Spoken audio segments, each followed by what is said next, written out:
Me cuenta más cosas, las escenas tan horribles. Yo no voy a contar ninguna intimidad, porque me contó cosas horribles de las relaciones entre el rey y la reina, no me prohibió que las contara, pero son tan duras, íntimas y violentas que yo mismo tengo el pudor de no decirlo. Después hubo una reconciliación, en años posteriores, pero en el momento en que le hizo esa faena, Sabino me contó todo. ¿A quién le describió Sabino Fernández Campo esas cosas íntimas y violentas de la pareja regia? El jefe de la Casa Real fue despedido por Juan Carlos porque era el único alto funcionario que le afeaba sus irregulares conductas privadas y le advertía del peligro de que se aireasen sus continuos despropósitos, sobre todo sentimentales y económicos. Y ahora se sabe que también domésticos. Cari acontecido, después de recoger sus enseres de zarzuela, visitó a dos de los más reconocidos críticos del monarca, el diputado del PNV, Iñaki Anasagasti, y el pensador repúblico, Antonio García Trevijano.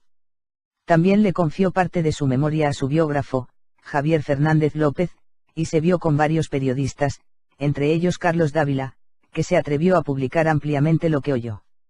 Otros 5 aluden a esa turbia relación: Juan Carlos Sabino Sofía, Pilar Eyre, Raúl del Pozo, Carmen Rigalt, José García Abad y Martín Prieto. Espía en el Congreso trata de reconstruir y documentar en esta crónica, más extensa de lo habitual, lo que los medios de comunicación no se atreven a investigar y publicar.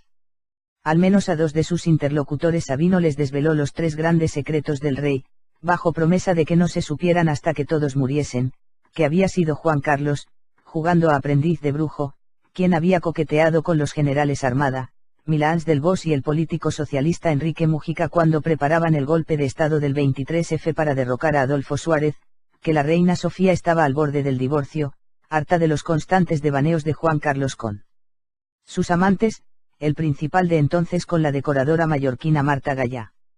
Y el secreto más desconocido, que había presenciado una terrible escena conyugal en palacio, la agresión por parte de Juan Carlos a su esposa Sofía, un flagrante episodio de violencia doméstica que le había abochornado. Solo los diputados del régimen más allegados a Zarzuela saben que, en el trato con sus subordinados, el rey tiene muy malas pulgas. Y hay que aguantarlo. Juan Carlos considera a toda la familia real, y particularmente a su esposa, como personal a sus órdenes. Y para salvaguardar su fidelidad y su silencio no se ha sonrojado al pedirle al presidente Mariano Rajoy, en pleno azote de la crisis, un sueldo millonario para las consortes. El presidente, que no le niega nada a nadie salvo a sus ciudadanos, ha dejado los salarios para 2014 así: Juan Carlos, 292.000 euros, Felipe, 146.000, Sofía, 131.000, y Leticia, octubre de 2.000. El resto son extras. El carácter campechano y abusón de Juan Carlos no es ninguna novedad a sus 78 años, detrás de ese aparente buen humor, está acostumbrado a pagar silencios, agredió a su chofer, solo le gusta el dinero, las mujeres y los deportes, no lee libros, a los gays los llama mariquitas. De formación militar, tuvo una infancia sórdida, mató a su hermano Alfonso en un accidente doméstico, estuvo solo e internado en Suiza desde muy niño, sufrió penurias económicas y continuas novatadas de sus colegas militares cadetes que, hijos de franquistas y falangistas, no admitían la monarquía en España. Sabino conocía bien por qué. En esa época en España era tanto el temor reverencial al rey, similar al que en Marruecos se profesaba antes a Hassan II y ahora a Mohamed V, que ni siquiera las organizaciones feministas e institutos de la mujer en España se cuentan por miles y todos ellos subvencionados con fondos públicos han levantado la voz cuando el rey ha hecho valer un moderno derecho de pernada.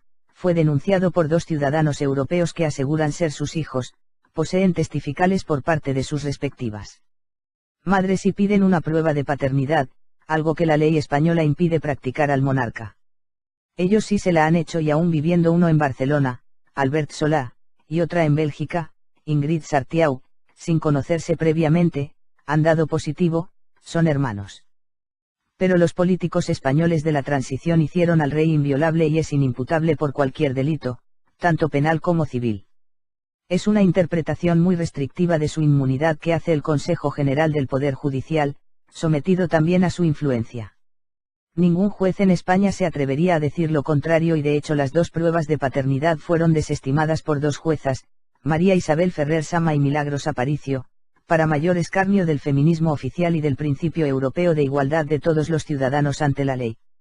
El jefe de la Casa Real siempre fue un testigo incómodo en la zarzuela y por eso Juan Carlos se lo quitó de encima. Son innumerables los testimonios que así lo acreditan, entre ellos los del propio Sabino. Todos figuran entre las fuentes de esta crónica, pero el episodio más relevante fue el que desencadenó su cese. Lo cuenta el banquero Mario Conde, urdidor de la trama. En el verano de 1992 lo que publicó El Mundo fue una vinculación del rey con Marta Gallá, así, con nombres y apellidos. Era la primera vez que algo semejante sucedía en España. Yo hablé con Pedro J. Ramírez y él me dio una información y yo dije, no me la des a mí, se la das al rey. Y ahí, Pedro J. Ramírez desveló sus fuentes, Sabino Fernández Campo, y el rey se quedó tranquilo. Hubiera sido posible que, a la vista de semejante información, el rey hubiera podido hablar con Agnelli, que controlaba la mayoría del capital de El Mundo. Hubiera sido posible. Hubiera sido posible que, después de hablar con Pedro J., el rey le dijera a Agnelli que no hacía falta vender porque la culpa era de otra persona. Muy posible. La decoradora mallorquina Marta Gallá ya era tan asidua en las estancias veraniegas del monarca en el Palacio de Marivent que los paparazzis podían provocar con sus fotos juntos la ruptura del matrimonio Juan Carlos-Sofía. De hecho, la reina ya había amenazado con el divorcio y su marcha a Londres, donde reside su familia exiliada de Grecia. La desavenencia conyugal hubiera supuesto un problema de Estado, no se sabía cómo reaccionaría la sociedad española ante su mitificado y protegido monarca. El posterior episodio de Botswana parece que le dio la razón a Sabino quien, al corriente de la situación, decidió darle un toque. Lo cuenta el periodista Carlos Dávila, que lo frecuentó antes de morir.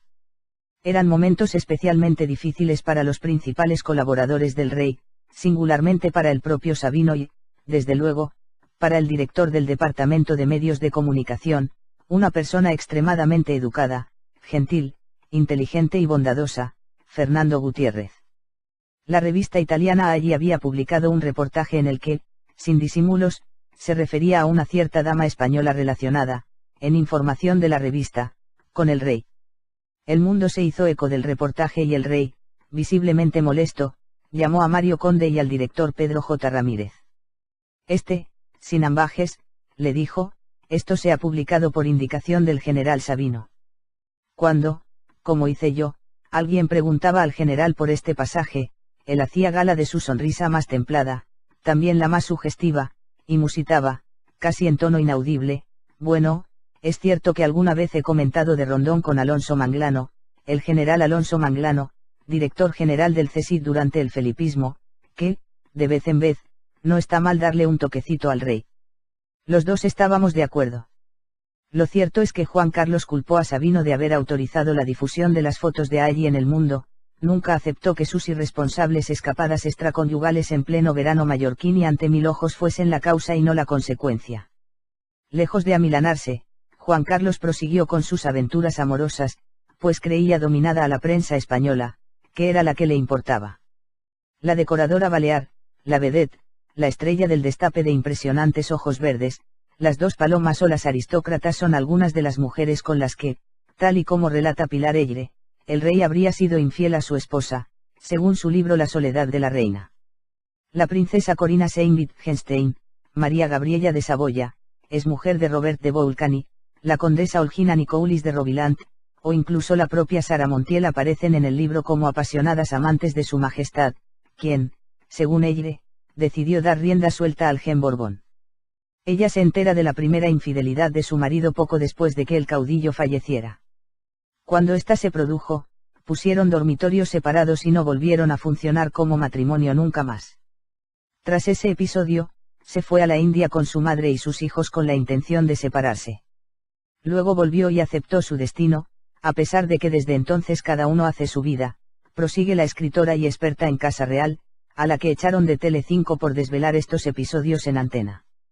Deben importar los devaneos extramatrimoniales del rey a la sociedad española. Si se producen con dinero público, sí. Y Juan Carlos no solo ha usado a las fuerzas de seguridad del Estado que paga el erario público para cubrir sus infidelidades, sino que, en un gesto sin parangón entre las monarquías cristianas o islámicas, le construyó a la última de sus amantes una casa aneja en El Pardo.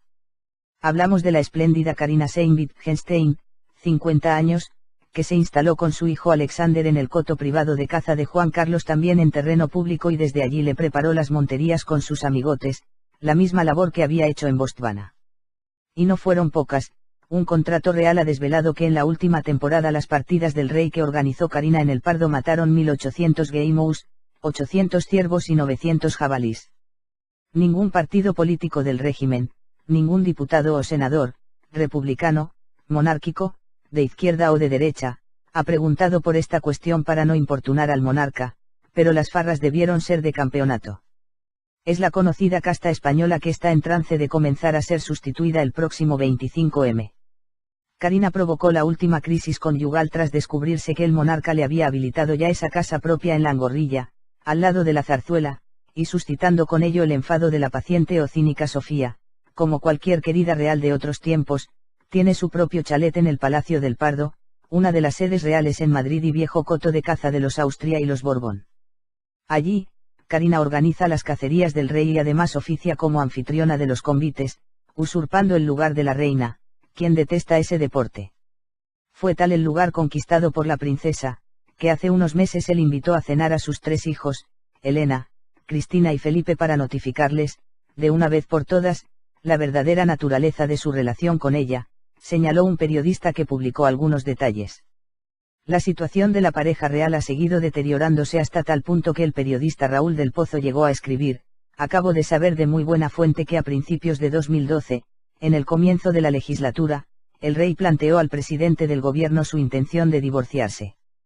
Los secretos de alcoba del rey, que ya no son tan confidenciales gracias a la valentía de todos estos periodistas, no son meros asuntos privados.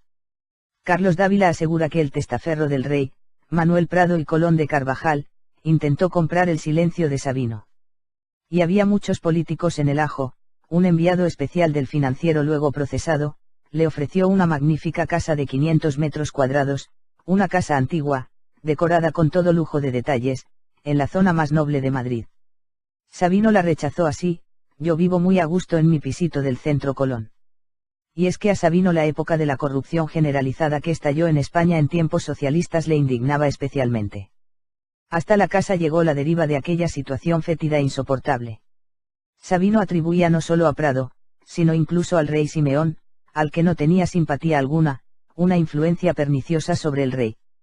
Afirmaba que no había tenido empacho en comunicar a quien procedía que Simeón se estaba forrando utilizando su nombre, creo, que en vano. Algún momento más, tremendamente delicado, vivió Sabino en la Zarzuela. El rey guardaba con Felipe González una relación muy peculiar, de afecto y camaradería, se puede decir. Cuando se preparaba la Exposición Universal de Sevilla, Felipe González era, a ello se refería Sabino, acosado por asesores y cómplices que querían hacer negocio a costa de la Expo. González, franco él, se dirigió una vez al jefe de la casa y, enfadado, se expresó así: dile a Manolo Prado que del 20% nada, que se conforme con el 2%. Igualmente enojado, replicó Sabino: no sé de qué me hablas y, en todo caso, ese recado no soy el más indicado para transmitirlo. Según su testimonio, el rey Constantino de Grecia también usaba su nombre para hacer negocios con Zarzuela y facilitar el acceso privilegiado a Juan Carlos, concluye Dávila tras entrevistarse con Sabino. El episodio de violencia doméstica de Juan Carlos contra Sofía se lo relató Sabino al abogado Antonio García Trevijano, que fue amigo del monarca durante su estancia como cadete militar en Zaragoza, donde él ejercía como notario. Sabino estaba dolido por su cese. ¿Recuerda usted si hubo un complot detrás de su destitución como jefe de la Casa Real, en enero de 1993? Le pregunta Javier Fernández López, autor del libro Sabino Fernández Campo. Un hombre de Estado. Hay cosas que conviene perdonar pero no olvidar, porque sirven de experiencia. Yo perdono la calumnia, la faena, y estoy dispuesto a darle la mano a todo el mundo, no quisiera tener enemigos. Sí, en su día soporté la urdimbre que me destituyó de la Zarzuela, y me demostró que soy fuerte. Fue injusto, pero Dios es muy generoso y a veces pone las cosas en su sitio. Estoy muy satisfecho de haber sufrido. Hablando francamente, personas que me empujaron fuera de la Zarzuela, porque les estorbaba, están en peor situación que yo, que ni estoy en el banquillo de los acusados ni en la cárcel ni pendiente de condena, habla de Mario Conde. Sabino siempre se sintió traicionado simplemente por haber tenido la valentía de defender ante el rey criterios de sensatez y honradez. Con ese estado de ánimo fue a la entrega de unos premios de la Compañía de Seguros Pelayo y allí vio al que fuera amigo del rey cuando solo era un príncipe campechano, algo torpe y atolondrado. Antonio García Trevijano se sorprendió al ver que alguien le tocaba la espalda y se presentaba para felicitarle por haber tenido el valor de acercarse a la verdad. Sabino se refería al artículo que había publicado en El Mundo señalando al rey Juan Carlos como el instigador del golpe, a raíz de la frase de su mensaje a Milans del Bosch: después de este mensaje ya no puedo volverme atrás. Sabino y Trevijano quedaron para más tarde y posteriormente, en un almuerzo a solas en el Club 31, el ya ex jefe de la Casa Real le confirmó nuevamente que Juan Carlos era el responsable último del golpe. En ese sentido le proporcionó varias pruebas. Alfonso Armada se presentó el 11 de febrero en Zarzuela sin tener audiencia y le dio la orden de que le llevara ante Juan Carlos. Y cuando Sabino le dijo que no era posible, consultó con el monarca, y éste le dijo que Armada tenía prioridad. Si no se ha destruido o manipulado, el registro de entrada de Palacio debe confirmar que, para dar paso a Armada, hubo que suprimir la visita de su primo, Alfonso de Borbón. Y el telex original de la agencia F con esa primera declaración después de este mensaje ya no puedo volverme atrás fue destruido por un capitán enviado expresamente por Sabino desde Zarzuela a la calle Espronceda. Los detalles del encuentro de Sabino con Trevijano se los proporcionó al periodista Enrique de Diego, al que le concedió una jugosa y larga entrevista disponible en Internet. Sabino Fernández Campo le confirmó que Juan Carlos había sido el organizador del golpe de Estado del 23F que llevó a cabo Alfonso Armada. Trevijano le aseguró a los periodistas coruñeses Isabel Bugaya y Daniel Prieto que se sigue ocultando que el promotor del 23F fue el rey Juan Carlos I. Esto lo dije entonces. Al poco de haber publicado esta opinión mía en un periódico, El Mundo, Sabino Fernández Campo, secretario general de la Casa Real Española, me dijo que yo había sido el único que había dicho la verdad sobre aquellos hechos. Además, me confirmó que mi interpretación había sido exacta y que el rey había sido el responsable de todo. En vida, Sabino jamás lo desmintió. Y añade que el alto cargo de la Casa Real proporcionó varios indicios que deberían ser investigados. El socialista Enrique Mújica, con el acuerdo tácito de Felipe González, dio luz verde a la operación en la cena con el general Armada en Jaca. La propia reina Sofía cometió la maliciosa indiscreción de contar que el rey engañó a los generales diciéndoles que estaba de acuerdo con ellos, una forma de justificar su inicial apoyo, y después cumplió su promesa de que hablaría con los jueces para que no hubiera condenas a la mayoría de los militares del 23F. Por eso Armada entra en la Zarzuela y en el Congreso ofreciendo un gobierno de concentración con 19 ministros y un avión para Tejero. Y por eso el rey cumple, fueron indultados. Es en el transcurso de esa conversación sobre el 23F, Sabino le describe a Trevijano la situación, a veces intimidatoria, que supone trabajar codo con el rey cuando se le contraría. Me cuenta más cosas, las escenas tan horribles. Yo no voy a contar ninguna intimidad, porque me contó cosas horribles de las relaciones entre el rey y la reina. No me prohibió que las contara, pero son tan duras, íntimas y violentas que yo mismo tengo el pudor de no decirlo. Después hubo una reconciliación, en años posteriores, pero en el momento en que le hizo esa faena, Sabino me contó todo. La faena en cuestión fue la citada agresión, en presencia del Sabino Fernández Campo, conde de la Torres, y en un almuerzo en palacio donde estaban solos los tres junto al servicio, el rey Juan Carlos le arrojó un plato a la cabeza a Sofía en plena discusión conyugal. Le hizo daño, aquello fue una situación muy desagradable de presenciar, le explicó el jefe de la Casa Real al abogado para ilustrar cómo el monarca tenía muy mal vino. Un secreto más que Juan Carlos no conseguirá llevarse a la... Me cuenta más cosas, las escenas tan horribles. Yo no voy a contar ninguna intimidad, porque me contó cosas horribles de las relaciones entre el rey y la reina. No me prohibió que las contara, pero son tan duras, íntimas y violentas que yo mismo tengo el pudor de no decirlo. Después hubo una reconciliación, en años posteriores, pero en el momento en que le hizo esa faena, Sabino me contó todo. ¿A quién le describió Sabino Fernández Campo esas cosas íntimas y violentas de la pareja regia? El jefe de la Casa Real fue despedido por Juan Carlos porque era el único alto funcionario que le afeaba sus irregulares conductas pre-golpe de Estado del 23F para derrocar a Adolfo Suárez, que la reina Sofía estaba al borde del divorcio. harta de los constantes devaneos de Juan Carlos con sus amantes, el principal de entonces con la decoradora mallorquina Marta Gallá. Y el secreto más desconocido, que había presenciado una terrible escena conyugal en palacio, la agresión por parte de Juan Carlos a su esposa Sofía, un flagrante episodio de violencia doméstica que le había abochornado. Solo los diputados del régimen más allegados a Zarzuela saben que, en el trato con sus subordinados, el rey tiene muy malas pulgas. Y hay que aguantarlo, y Badasí le advertía del peligro de que se aireasen sus continuos despropósitos, sobre todo sentimentales y económicos. Y ahora se sabe que también domésticos. Cari acontecido, después de recoger sus enseres de Zarzuela, visitó a dos de los más reconocidos críticos del monarca, el diputado del PNV, Iñaki Anasagasti, y el pensador repúblico, Antonio García Trevijano. También le confió parte de su memoria a su biógrafo, Javier Fernández López, y se vio con varios periodistas, entre ellos Carlos Dávila, que se atrevió a publicar ampliamente lo que oyó. Otros 5 aluden a esa. Juan Carlos considera a toda la familia real, y particularmente a su esposa, como personal a sus órdenes. Y para salvaguardar su fidelidad y su silencio no se ha sonrojado al pedirle al presidente Mariano Rajoy, en pleno azote de la crisis, un sueldo millonario para las consortes.